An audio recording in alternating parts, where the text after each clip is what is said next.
ಈ ಘಟನೆಯ ಬಗ್ಗೆ ಬಿಜೆಪಿ ಈಗ ಸಿಡಿದೆದ್ದಿದೆ. ನಾಸೀರ್ ಹುಸೇನ್ ಬೆಂಬಲಿಗರ ವಿರುದ್ಧ ಆಕ್ರೋಶದ ಮಾತುಗಳು ಕೇಳಿಬರ್ತಾ ಇದೆ. ಶಾಸಕರ ಭವನದಿಂದ ವಿಧಾನಸೌಧದವರೆಗೆ ಬಿಜೆಪಿ ಮೆರವಣಿಗೆ ನಡೆದಿದೆ. ಆರ್ ಅಶೋಕ್ ನೇತೃತ್ವದಲ್ಲಿ ಬೃಹತ್ ಪ್ರತಿಭಟನಾ ಮೆರವಣಿಗೆಯನ್ನ ನಡೆಸಲಾಗ್ತಾ ಇದೆ. ದೃಶ್ಯದಲ್ಲೂ ಕೂಡ ನೋಡ್ತಾ ಇದ್ದೀವಿ. ಎಲ್ಲ ಜಿಲ್ಲಾ ಕೇಂದ್ರಗಳಲ್ಲೂ ಬಿಜೆಪಿ ಹೋರಾಟಕ್ಕೆ ಕರೆ ಕೊಟ್ಟಿದೆ.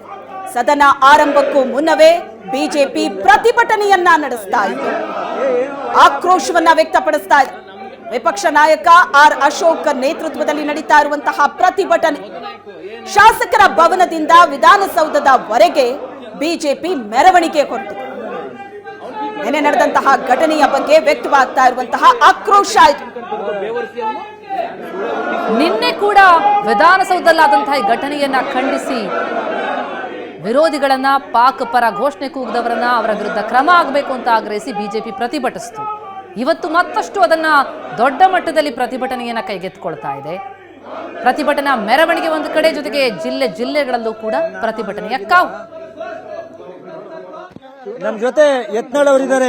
ಸರ್, ನಿನ್ನೆ ವಿಧಾನಸೌಧ ನಡೆದ ಘಟನೆ ಬಗ್ಗೆ ಏನ್ ಹೇಳ್ತೀರಿ ಸರ್? ನಿನ್ನೆ ಪಾಕಿಸ್ತಾನ ಜಿಂದಾಬಾದ್ ಹೇಳುವಂತ ಘೋಷಣೆ ಎಲ್ಲಿಗೆ ಇವತ್ತು ವಿಧಾನಸೌಧವರೆಗೆ ಬರ್ತು. ಕರ್ನಾಟಕದಲ್ಲಿ ಮುಸ್ಲಿಂ ಮೂಲಭೂತವಾದಿಗಳು ಬೆಂಬಲ ಕೊಡುವಂಥದ್ದು ಕರ್ನಾಟಕದ ವಿಧಾನಸಭೆ ಒಳಗೆ ಪ್ರವೇಶ ಮಾಡ್ತು.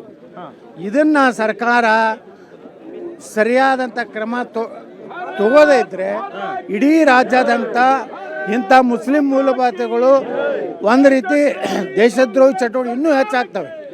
ಅದಕ್ಕೆ ಆ ರಾಜ್ಯಸಭಾ ಸದಸ್ಯನ ಬೆಂಬಲ ಇದೆ. ಪತ್ರಕರ್ತರ ಮೇಲೇನೆ ಹರಿಯಾಯ್ತಾ ಇದ್ದಾನೆ. ಪತ್ರಕರ್ತರ ಮುಂದೆ ಕ್ಷಮೆ ಬೇಡಬೇಕಾಗಿತ್ತು. ಅವನ ಬೆಂಬಲಿಗೇನು ಒಂದು ಕಪಾಳ ಮೋಕ್ಷ ಮಾಡಿ ಅವನ ಪೊಲೀಸರಿಗೆ ಅವನನ್ನ ನಾಸೀರ್ ಹುಸೇನ್ ಜಿಂದಾಬಾದ್ ಅಂತ ಕೂಗಿದ್ದಂತಲ್ಲ, ಸಿಎಂ ಕಚೇರಿಯಿಂದ ವಿಡಿಯೋನ ಸ್ಪಷ್ಟನೆ ಕೊಟ್ಟಿದ್ದಾರೆ. ಏನತ್ರಿ, ಪಾಕಿಸ್ತಾನ ಜಿಂದಾಬಾದ್ ಅಂತ ಹೇಳಿಲ್ಲ, ನಾಸೀರ್ ಹುಸೇನ್ ಜಿಂದಾಬಾದ್ ಅಂತ ಕೂಗಿದ್ದು ಮಾಧ್ಯಮದಲ್ಲಿ ಸುಳ್ಳು ಹಾಕಿದ್ದಾರೆ ಅಂತ ಅವ್ರ ಆರೋಪ.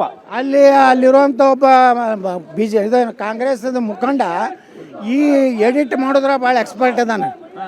ನಾಸಿರುದ್ದೀನ್ ಒಯ್ದು ಪಾಕಿಸ್ತಾನ ಮಾಡ್ತಾನೆ, ಪಾಕಿಸ್ತಾನ ಇದ್ದು ನಾಸಿರುದ್ದೀನ್ ಮಾಡ್ತಾನೆ.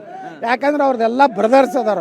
ಅವ್ರು ರಕ್ಷಣೆ ಮಾಡುವಂಥದ್ದು ಬಿಟ್ಟರೆ ಆ ವ್ಯಕ್ತಿ ದೇಶ, ಧರ್ಮ, ರಾಜ್ಯ ಯಾವುದೂ ಸಂಬಂಧ ಇಲ್ಲ. ಪದೇ ಪದೇ ಯಾಕೆ ಹಿಂಗಾಗತ್ತೆ? ಅವ್ರನ್ನ ಕಾಂಗ್ರೆಸ್ನ ಕಾರ್ಯಕರ್ತರು ಅಂತ ಹೇಳ್ತಿರೋ ಅಥವಾ ನಾಸೀರ್ ಹುಸೇನ್ ಬೆಂಬಲಿಗರು ಅಂತ ಹೇಳ್ತಿರೋ ತಾವು? ಅವರು ಕಾಂಗ್ರೆಸ್ ಕಾರ್ಯಕರ್ತರು ರೀ. ಕಾಂಗ್ರೆಸ್ ಕಾರ್ಯಕರ್ತರು ನಾಸಿರುದ್ದೀನ್ ಕಾರ್ಯಕರ್ತರಲ್ಲ. ಕಾಂಗ್ರೆಸ್ನವರೇ ಕಾಂಗ್ರೆಸ್ನಾಗ ಈ ರೀತಿಯೇ ಬೆಳೆಸ್ತಾ ಇದ್ದಾರೆ. ದೇಶದ್ರೋಹಿಗಳನ್ನು ಬೆಳೆಸುವಂಥ ಒಂದು ಕೆಟ್ಟ ಪರಿಪಾಠ ಈ ಕಾಂಗ್ರೆಸ್ ದಿವಾಳಿ ಆಗ್ಲಿಕ್ಕೆ ಕಾರಣ ಇದೆ. ಇವತ್ತು 40ಕ್ಕೆ ಬಂದಾರೆ ಲೋಕಸಭೆಯಲ್ಲಿ ಅಧಿಕೃತ ವಿರೋಧ ಪಕ್ಷವೂ ಇಲ್ಲ. ಮುಂದಿನ ಸಲ ಅದನ್ನು 4ನೇ ನಂಬರ್ ಬರ್ತಾರೋ 3ನೇ ನಂಬರ್ ಬರ್ತಾರೋ. ಹೇಗೆ ಹೋರಾಟ ಇವತ್ತಿಂದ ಇನ್ನು ನಿಮ್ಮ ಇಡೀ ರಾಜ್ಯದಲ್ಲಿ ಹೋರಾಟವನ್ನು ಮಾಡೋದಕ್ಕೆ ಬಿಜೆಪಿ ಕರೆ ಕೊಟ್ಟಿದ್ದು, ನೀವು ಇವತ್ತು ಇಲ್ಲಿ ಆರಂಭ ಮಾಡ್ತಾ ಇದ್ದೀರಿ. ನೀವು ಅಧಿವೇಶನದ ಒಳಗಡೆನೂ ಈಗ ನಾವು ಕೇಳ್ತೇವೆ ನಾವು ವಿಧಾನಸಭಾ ಅಧ್ಯಕ್ಷರಿಗೆ, ಇದನ್ನು ಮೊದಲು ಸರ್ಕಾರ ಕ್ಷಮೆ ಬಿಡಬೇಕು. ಆ ನಾಸಿರುದ್ದೀನ್ ಶಾ ಏನು ಅದಾನಲ್ಲ ಅವನ ರಾಜ್ಯಸಭಾ ಸದಸ್ಯವನ್ನು ರಾಜೀನಾಮೆ ತಗೋಬೇಕು. ನಿಜವಾಗಿ ಕಾಂಗ್ರೆಸ್ನಲ್ಲಿ ದೇಶಭಕ್ತಿ ಪ್ರಾಮಾಣಿಕತೆ ಇದ್ರು. ನಿನ್ನೆ ನಾಸಿರ್ಗೆ ಪ್ರಶ್ನೆಯನ್ನು ಕೇಳಿದಾಗ ಭಾಳ ಕೋಪವನ್ನು ಮಾಡ್ಕೊಂಡ್ರು ಮಾಧ್ಯಮದವ್ರ ಮೇಲೆ ಹರಿಯಾಯ್ದಕ್ಕೆ ರೀ. ಈಗ ಅವ ಏನಾದರೂ ಹರಿಯಾಯ್ದು ಒಂದು ಕಪಾಳ ಮೋಕ್ಷ ಮಾಡಿ ಕ್ಷಮೆ ಆ ವ್ಯಕ್ತಿನ ಕಡೆ ಬೇಡಿಸ್ಬೇಕಾಗಿತ್ತು. ಅವ್ನು ನಿಜವಾಗಿ ದೇಶಭಕ್ತಿದ್ರೆ ನಾಳೆ ರಾಜ್ಯಸಭೆಯಲ್ಲಿ ಏನು ಪ್ರಮಾಣ ತಂದು ತಗೋತಾನಲ್ರಿ, ದೇಶದ ಅಖಂಡತೆ, ದೇಶ ಸಮಗ್ರತೆಯನ್ನು ಕಾಪಾಡ್ತೀನಿ ಅಂತೇಳಿ. ಅದಕ್ಕಿಂತ ಮುಂಚೆ ಘಟನೆ ಏನಾಗಿದೆ, ಎಲ್ಲಿವರೆಗೆ ಇದು ಸ್ಪಷ್ಟವಾಗಿ ಅವನು ಈ ದೇಶದ ಜನರ ಕ್ಷಮೆ ಬಿಡೋದಿಲ್ಲ ಅಲ್ಲಿವರೆಗೆ ರಾಜ್ಯಸಭೆ ಪ್ರಮಾಣ ವಚನ ಕೊಡಬಾರ್ದು ಆಗ್ರಹ ಮಾಡ್ತೇನೆ. ಕಾಂಗ್ರೆಸ್ ನಾಯಕರು ನಿನ್ನೆ ರಾತ್ರಿಯಿಂದ ಇಲ್ಲಿಯ ತನಕ ಹೇಳಿದ್ದು, ಆ ರೀತಿ ಹೇಳಿದ್ರೆ ತಪ್ಪು, ಅದು ನಾವು ನೋಡಿಲ್ಲ ಅಂತ ಹೇಳುವಂತ ಹೇಳಿಕೆಯನ್ನು ಕೊಟ್ಟರು. ನಂತರದಲ್ಲಿ ಸಮರ್ಥನೆಯನ್ನು ಮಾಡಿದ್ರು, ಇಲ್ಲ ಅದು ಪಾಕಿಸ್ತಾನ ಜಿಂದಾಬಾದ್ ಹೇಳಿಲ್ಲ ಅಂತ. ಅದು ನೋಡ್ಲಾಕೇನ್ರಿ, ಎಲ್ಲ ಮಾಧ್ಯಮಗಳು ಸುಳ್ಳು ಹೇಳ್ತಾವ. ಇಷ್ಟೊಂದು ಮಾಧ್ಯಮಗಳು ಒಂದು ಮಾಧ್ಯಮ ಯಾವುದೋ ಹೇಳೈತೆ ಅಂದ್ರೆ ಪರವಾಗಿ.